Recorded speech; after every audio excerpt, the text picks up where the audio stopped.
Hello, good evening. I'm Jasmine Rapley with Scripture Plus, and we're talking Latter-day Saint news tonight. We are going to be covering all the things that have been happening about the last month or so.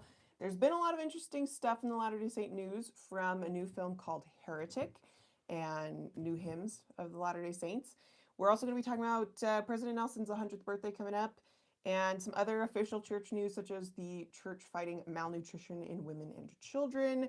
What else we've got? Oh, some big anniversaries. We've got the 180th martyrdom anniversary of Joseph and Hiram Smith, and then also the 195th anniversary of the witnesses seeing the gold plates. So we're going to be covering things in the official institutional news cycle, but then we're also going to be covering things in the culture, like movies and conversations happening in the news. So buckle in, it'll be fun. This is my first YouTube live stream, so do bear with me and have some patience. I usually do my live streams on TikTok or Instagram, so this is a new territory, but it'll be a lot of fun. For those who don't know me, I'm Jasmine Rapley. I run the Scripture Plus accounts. You can find me on TikTok, Facebook, Instagram, and Twitter, and a little bit on YouTube as well. But we are going to just dive in to do some news just for fun and see how it goes. I'm also going to be answering questions, so do add those in as you have those. But first off, I suppose we might as well just talk about Heretic. So that's kind of the biggest one in the national news cycle right now. We've got this new film coming out from the production company A24. It's starring Hugh Grant, and it's about two sister missionaries who are knocking on a door, enter into Hugh Grant's house, and he is a lot more sinister than it would appear, and has the missionaries go through this cat and mouse game, it would appear. Now, based on the trailer alone, I think the jury's still out on how it's going to portray Latter-day Saints, how negative it'll be versus just like an interesting thriller. Now, personally, I don't like horror or thriller to begin with. It's just not my genre.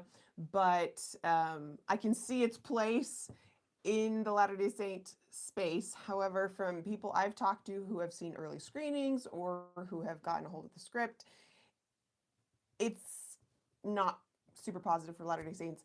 And I suppose that should be expected. A lot of the coverage of Latter-day Saints of late tends to be fairly negative. So I'm a little disappointed. The trailer was promising, I'm not going to lie, when it comes to like portraying Latter-day Saints as victims and not perpetrators. I feel like in the last little bit, Latter-day Saints have gotten the short end of the stick on that, because they often are, like in Under the Banner of Heaven, they were portrayed as these crazy, violent people. So to see Latter-day Saints as a victim was kind of a nice change of pace. But alas, at least from initial things I've heard, it sounds like it still might be pretty anti-faith, anti-religious, anti-Latter-day Saints. So we'll see how it goes. The movie comes out in November. I'm interested if you guys have any thoughts or any opinions of the things you've seen or heard about Heretic. I am a fan of Hugh Grant, so I'm a little sad to see him participate in this if it ends up being more negative towards the church. In other news of things happening, we've got the big one going on is the 12 new hymns. So beginning of this last month in June, we had the church finally released the first batch of hymns in the new hymn book, and this has been highly anticipated. The church had been talking for, I mean, it's been over like 2 years at least, I want to say now, where the church is saying we're redoing the hymn book, we want people to submit hymns, and they had promised by the end of May they were finally going to release the first little batch. So they did, and it was really exciting. I was pleasantly surprised. I know I've had a lot of hand-wringing, wondering about how they were going to handle such an important piece of our culture, and I know a lot of other people were too. I think, okay, I don't want to like quote off the cuff, but I feel like one general authority joked that, you know, the war in heaven was fought over choosing the new hymns for the hymn book. So be that as it may, they have at least made initial selections, and they got to give us a sneak peek. The hymns that were selected are Come Thou Fount of Every Blessing. And I can't imagine anyone being surprised about this, because this one was the one that I know so many people were excited about, and so many people begged and submitted and suggested to go into the new hymn book. This hymn used to be in the old hymn book once upon a time, but then in the 1985 edition, it ended up not making the cut. So it kind of fell out of our culture for a little bit, but it really has seen a massive resurgence in the last few years. And so lots of people were just hankering to get that song back in the hymn book. And a lot of people are really excited that it finally did. It is a great song. It's definitely more of like a Protestant one. Latter-day Saints, we got to go through cycles when it comes to our music of how high church, how low church, how Protestant we're willing to be. But I mean, I think Come Thou Fount of Every Blessing is beautiful. I think it's worth the hype personally. But there are quite a few other ones that are even more ecumenical. The one I can think of is His Eyes on the Sparrow. That one is definitely more of a traditional Christian hymn that is completely outside of Latter-day Saints vernacular culture understanding. It's not part of our musical vocabulary.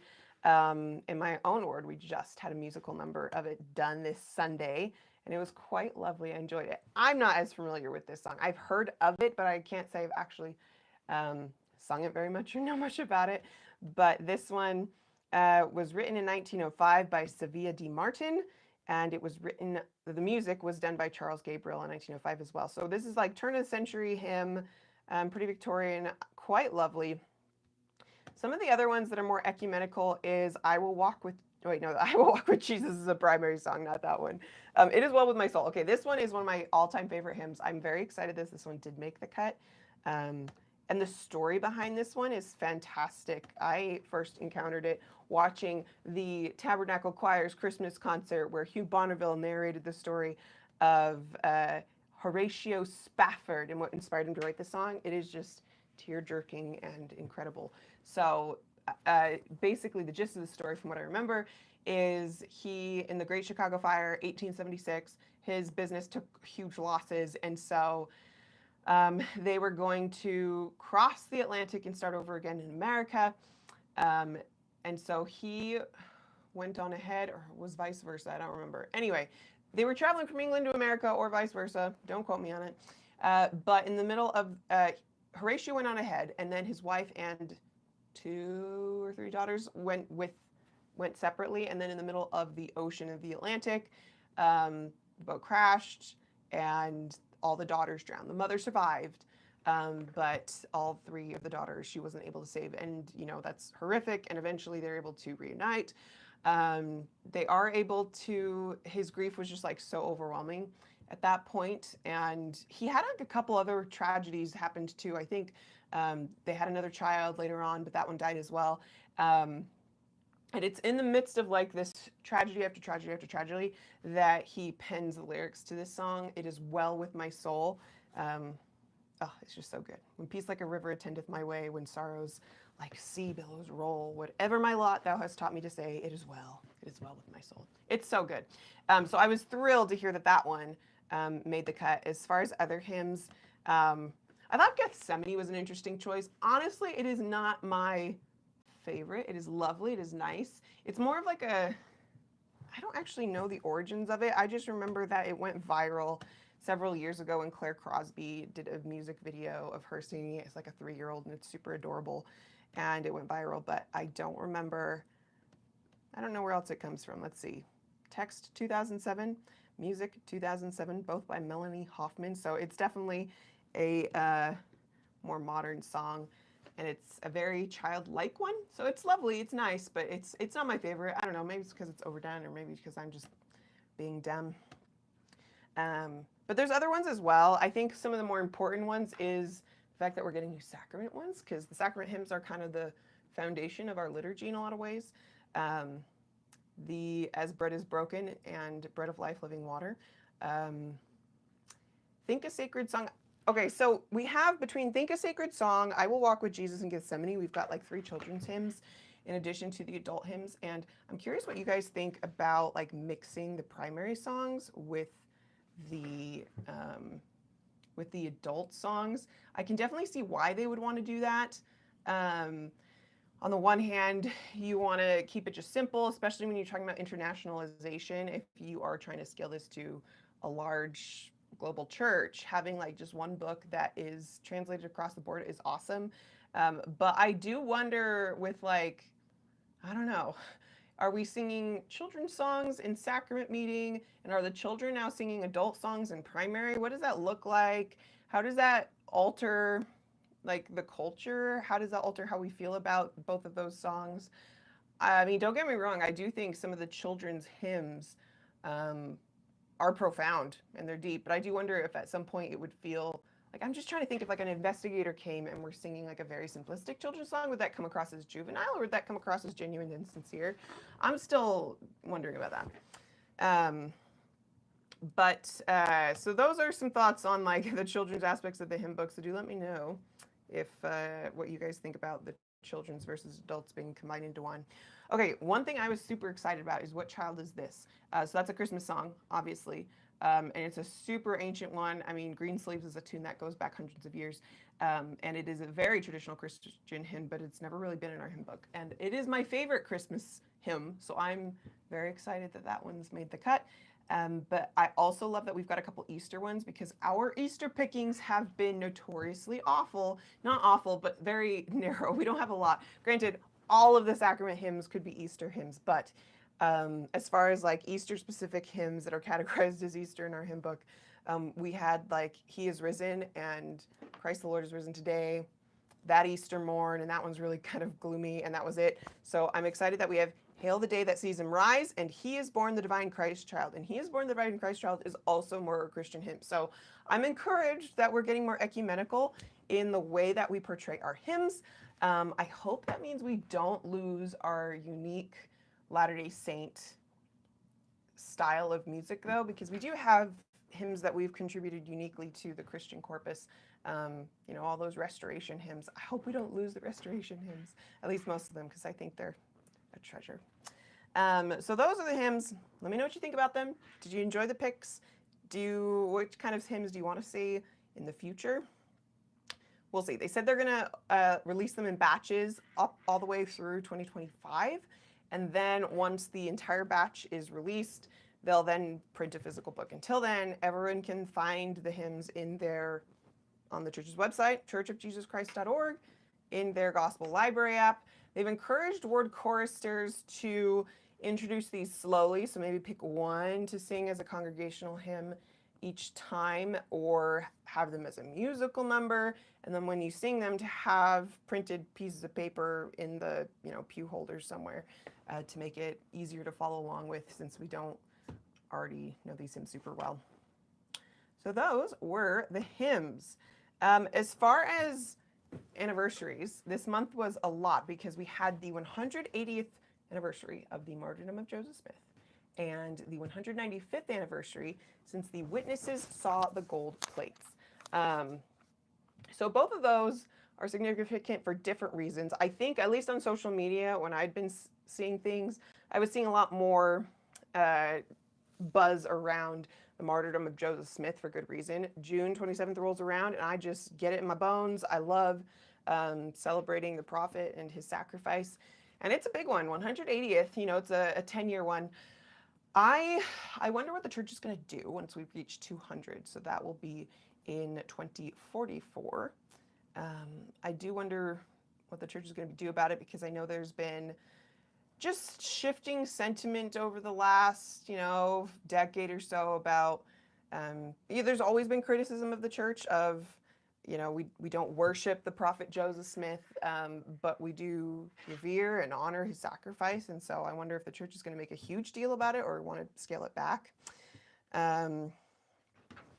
So Xavier said that he doesn't have any issues having kids' songs in the hymn book. We as adults, when using them, just need to use our logic to know which to use. Yeah, that's fair. I think it does depend on context, and I think, depending on like the topic of sacrament meeting and just the tone of the meeting can dictate which ones you're going to use. You're not going to use popcorn popping in sacrament meeting.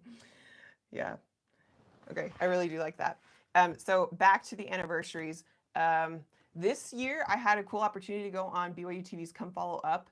I just filmed it a couple weeks ago, but it was for the TNC year.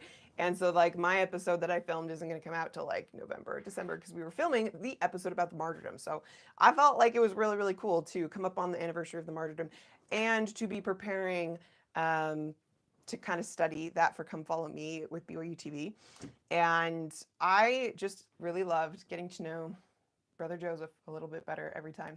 I really leaned heavily on the podcast Church History Matters. They're doing a whole series on the martyrdom of Joseph Smith right now, and like the conspiracies around Carthage jail, the legality of the destruction of the Nauvoo expositor, all of like why Joseph Smith left Nauvoo, why he then came back, why people wanted him killed in the first place, how much of it was religiously driven versus politically driven. I learned a ton, both listening to the podcast and reading in Saints and reading No Wise at Scripture Central and studying the scriptures myself, and then going to the Joseph Smith papers and just trying to find, just different things to brush up on that topic. And it's really inspiring. Super huge fan of the prophet. And I feel like the biggest lesson I learned through this whole process of studying the martyrdom this year was that every opportunity Joseph had, so 1844, leading up to having to go to Carthage jail and ultimately face death. And he knew he was going to Carthage and he was going to be facing likely death. Every point where he had to make a choice, whether it was to save himself or to save others, he always chose what he thought was going to save more people. Even when it came to the Nauvoo expositor, you can debate whether he made the right choice or not, but in his mind and in the mind of the Nauvoo Council, the logic was, if we do not destroy the press, it will cause more violence. I mean, in Missouri, they had seen similar violence come from similar exercises in the press. And so they had seen this, they had PTSD from the violence that they saw in Missouri. And so when they are starting to see this kind of rhetoric come out again, Joseph felt like if we don't do something to suppress this press, it is going to cause more violence. So again, you can debate whether that's like the actual right call or not, but Joseph's intentions were always about, how can I save the lives of the saints? When it came to leaving Nauvoo, once the warrant was out for his arrest, he ended up leaving the city, going across the river to Iowa instead of surrendering. And critics of the church will say, yeah, how that was super cowardly of him to do that. And even the Latter-day Saints wondered why he did that. But when you look at the documents in Joseph's mind, he thought, well, let me take the pressure off Nauvoo. If I stay here, the militia is going to come. It's probably going to incite violence. Let me just take the heat off Nauvoo, diffuse the tension a little bit to protect the saints. I'll leave, and so I can figure this out. He was consulting with a lawyer over there. He was trying to see if there was any legal recourse for him. But then when the saints, Emma, his companions, encouraged him to instead come back and surrender because they thought that they were not going to be safe by having Joseph not be in Carthage, because all of a sudden the militia was saying, hey, we're coming down and we're marching on Nauvoo to get Joseph Smith, whether he is here or not. That is what convinced Joseph Smith to come back, because once he realized that the saints' lives were at stake, that is what turned the key for him. So I've always been really impressed with Joseph, but studying it this time has really emphasized for me his motives that were always trying to save the saints over himself. So that's the anniversary of the martyrdom. So beautiful. Every single year that comes around, I listen to Praise to the Man, of course, but there's a version of it online that has the original tune. So the one that we sing today is Praise to the Man who commune with Jehovah. That one is a later adaptation, or a later musical setting that we put it to. Originally, it was set to a much more somber tone, and so there's a guy on YouTube, can't forget his name, Ben something, who did a cover of like the original setting, and it's very somber, and I love it. I'll listen to it all the time. But also Joseph Smith, Prophet of the Restoration. That is my favorite movie about Joseph Smith. It's just really good. I feel like it's aged well. Let me know if there are other things that you enjoy watching or reading or listening to about the prophet when it comes to the martyrdom. But the other anniversary that happened this month was on June 28th, was the 195th anniversary of the witnesses seeing the gold plates. So on June 28th is when the 3 witnesses saw the plates, and then a few days later, on July 2nd, so just this last week, the 8 witnesses saw the plates in 1829. So after Joseph Smith translated the Book of Mormon, he had been promising the certain people that they would have a chance to see the plates. Martin Harris, Oliver Cowdery, David Whitmer, those were the 3. And Martin Harris, he had promised actually a long time that he would be one of the people to view the plates. And then the 8 witnesses, I can't do this quiz off the top of my head, but it included Whitmers like Christian Whitmer, John Whitmer, Hiram Page, Samuel Smith, Joseph Smith Sr., and a couple others. So the difference between the 3 and the 8 witnesses is that on June 28th, the 3 witnesses had a very miraculous spiritual encounter with the plates where an angel appeared and showed the plates, and some say the artifacts to them as well. On July 2nd, when the 8 witnesses were shown the plates, that was a very pragmatic, brass tacks, not supernatural experience. Joseph Smith just took them in the woods with the plates and showed them, let them handle it, let them see. I think both are super important because the necessity of the 3 witnesses is that it came from God. This wasn't just something Joseph Smith had somehow manufactured, because you can't get around the fact that it's an angel. And these 3 witnesses, even when they left the church, they stood by their testimony their entire lives that the Book of Mormon is true. Joseph Smith had plates. They were shown to us by an angel. And I find that testimony really compelling, that according to these men, they were shown something divine. The 8 witnesses is a very compelling one because it really focuses on the physicality of the plates, the more practical aspect of it. And you need both. So if you just had the 3 witnesses, people could just dismiss that as hallucination, and they still do. If you just had the physical one, you could have people saying that Joseph Smith just fabricated fake metal objects. But you had both. You had some people who saw and handled physical plates and just physical plates alone.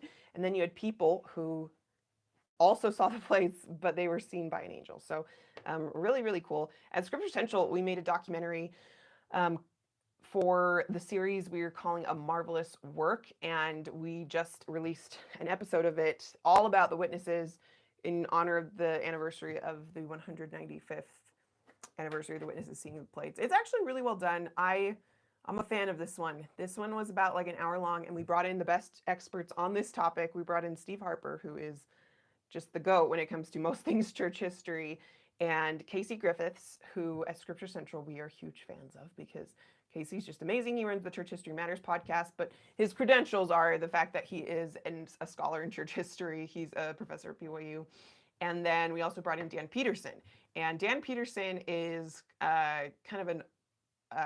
he was part of Farms back in the day, so he's kind of old school veteran apologetics. But specifically with the witnesses, his experience comes in the fact that he is a producer of a feature film about the witnesses, which is a really cool fact about Dan. I thought they did a fantastic job at it. Joseph Smith, Prophet of the Restoration from 2005 is my favorite Joseph Smith movie, but the film that Dan Peterson made, Witnesses, is very good. It's definitely my top, so definitely go check that one out. And so Dan Peterson had the opportunity to not just study the witnesses, but produce a film about it.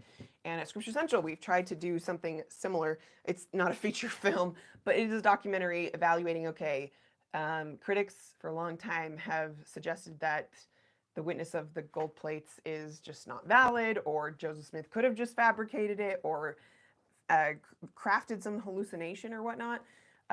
So this documentary kind of gets to the bottom of that. Did they see what they saw? How do we know? What's the evidence that the witnesses really did see plates of the Book of Mormon? So you can find that one on the Book of Mormon Central YouTube channel. Go check it out. Recommend it. But those are the 2 anniversaries we had.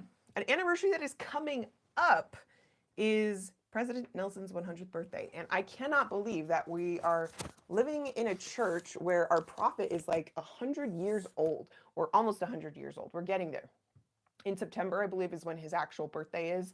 And he's posted on social media, and he made a video asking for a special birthday gift. And this birthday gift, he's like, I'm too old for actual physical gifts. So what I'm asking for is for people to do something for someone, which, sounds cheesy or just vague, but it's because he used the example of the parable of the 99 sheep and how the shepherd left the 99 to find the one. And President Nelson is 99 years old, and he, in a few more months, is going to add one more and be 100. So he's asked everyone in the church to try to find some way to serve someone individually and specially. In addition to share on social media using the hashtag, off the top of my head, I don't remember, I think it's hashtag 99 and 1. and share how you have either served and found the one or you were found as the one. And the church is trying to do a really good job to actually highlight those stories on their Instagram story. I've seen several of my friends pop up there as they've shared their own experiences finding the one. I still have not posted on that yet. I should have, because he made that post a while ago, like a week or two ago, maybe even more. But things have just gotten busy, and I've really been trying to think about like what's a good experience to share where I felt like I was either reached out to or I reached out to someone. And there are certainly instances where I feel like I have done a service for one person, but the challenge with that is you don't want to like make anyone feel bad if they're still around or you feel embarrassed. And so I feel like it's easier to make it about yourself. Like I felt ministered to when so and so did something for me. But I'll just have to think more about that. So if you've had an experience reaching out to the one out of the 99, let me know in the comments. And if you've had a chance to share it on social media yet. So hashtag 99 and 1. And then we've also got, okay, this is like a big story for the church. And it's starting to like pick up momentum in other venues as well.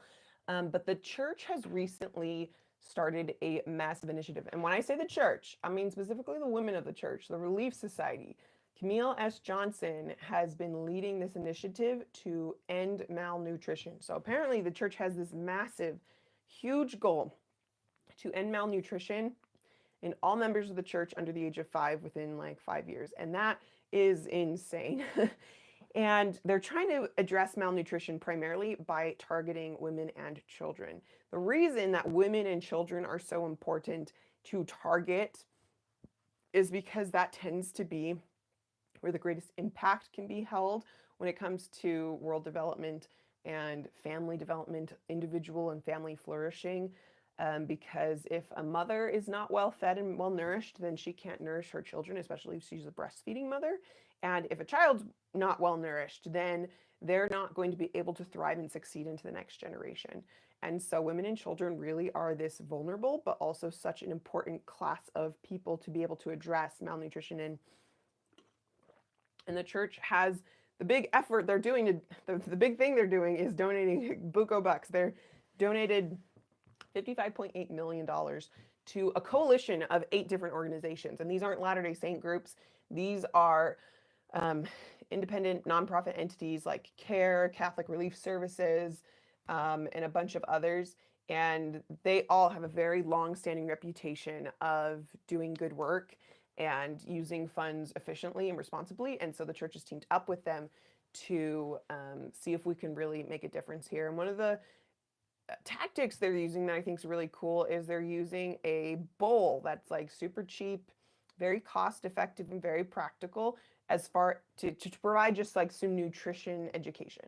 So obviously, in addition to education, we need to also provide nutrition supplies and nutrition food. But when it comes to the education portion, a lot of mothers don't necessarily know how much of a portion they need to give their children in order to satisfy those caloric requirements and those nutrient requirements.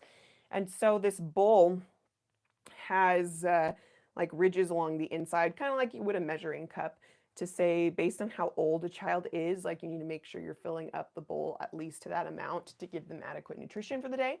And then the rim of the bowl has different pictures of like fruits, vegetables, legumes, proteins that are available in those local communities and environments, so that even mothers who are illiterate can be just tacitly and immediately educated on what foods are really good.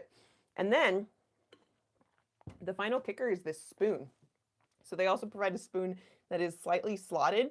And the idea is they want to educate mothers on how thick their food should be to provide adequate nutrition. So some mothers will try to add water in order to dilute it a little bit if they're making a broth or a stew to try to make the food go farther, because obviously they're when money is tight, that's an easy thing to do. But the slotted spoon is kind of that standard to measure against, to say If it is too diluted and it falls through the spoon, it's probably not nutritious enough to be adequately feeding your children. So again, paired with nutrition education, the church is also working towards providing nutrition supplies and food and meals and things like that. But one of the big things is that education portion and immunizations that they're trying to provide for free. And really impressive, all the stuff they're doing there. I'm pretty impressed. And the church newsroom came out with an article about like 25 ways you can help support the church's initiative for fighting malnutrition. And most of it had to do with like things you can do in your own community to support women and children in general. It wasn't like, you know, donate to this organization and you're going to be helping a family in the DR Congo or anything like that. It was more like keep an eye out for women and children.